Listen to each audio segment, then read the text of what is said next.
Alright, so this video is going to be, I just realized this video content is going to be real awful. Low res, old school. Anyhow, so I've been thinking a lot about the Avengers Endgame trailer. I was talking to my pal on Twitter, the art classroom.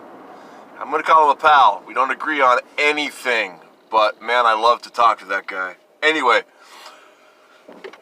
he was talking about how all the naysayers are definitely going to be going to see Star Wars or see Endgame because we're all fans and you got to show the love, man. I don't. I just don't care. I just can't. I can't imagine a scenario in which I see Endgame in the theater. My buddies, my little crew of Scotts Bluff nerds aren't even that excited for it. I got a lot of things going to come up. But I was thinking about it, and I realized the moment I stopped caring.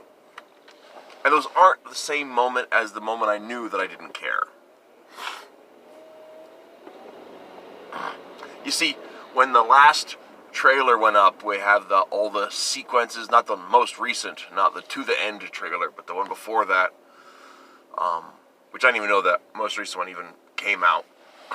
But there was an Avengers trailer where they go through the main life events of in the movies of Captain America and Thor and Iron Man and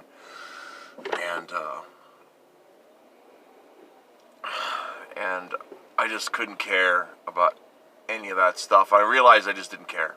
And then at the end of the trailer, Brie Larson's there and Thor gets the Stormbreaker hammer or the axe, whatever he says, and he says, "I like this one," as though I could care. And I just didn't care at all.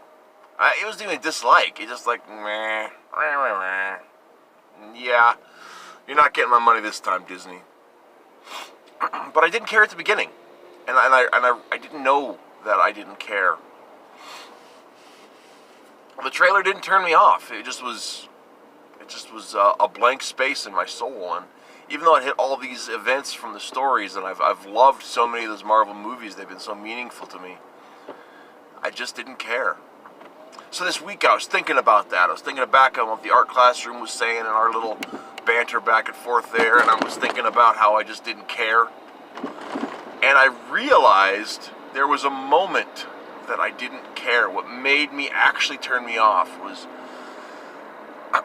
the big trailer before that, when they revealed the new costumes, the new white uniforms. I think it was that one. But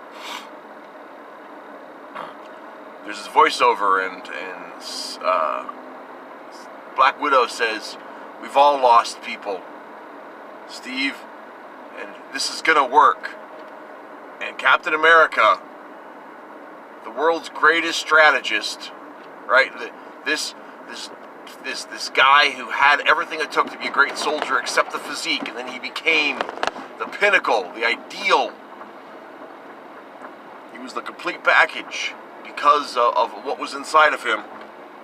He says, "I know, because I know it's going to work, because I don't know what I'll do if it doesn't." So, he knows the plan is going to work because of his feelings. Because he doesn't know what he's going to do if it doesn't. Not because this is the best plan.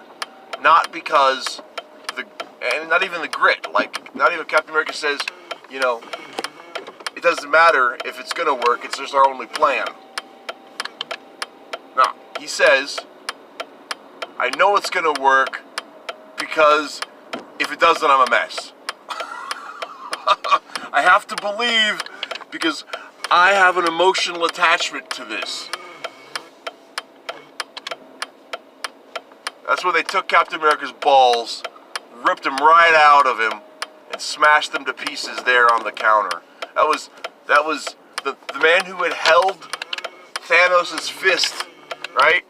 The man who had defiantly, like, just through grit and determination, held back so many things, and defied his own government, and defied his own sense of being for the sake of the greater good and justice. That guy says that because I can't cope, therefore I have to believe. That's weak sauce, man. That's the lamest thing ever. That was the moment when I stopped caring, where I didn't believe anymore. Because that's how it makes a plan, right? It's nonsense, utter nonsense. And that's why I don't trust the Russos. I don't trust the whole system. It's over, man. It's over. It died. They killed it.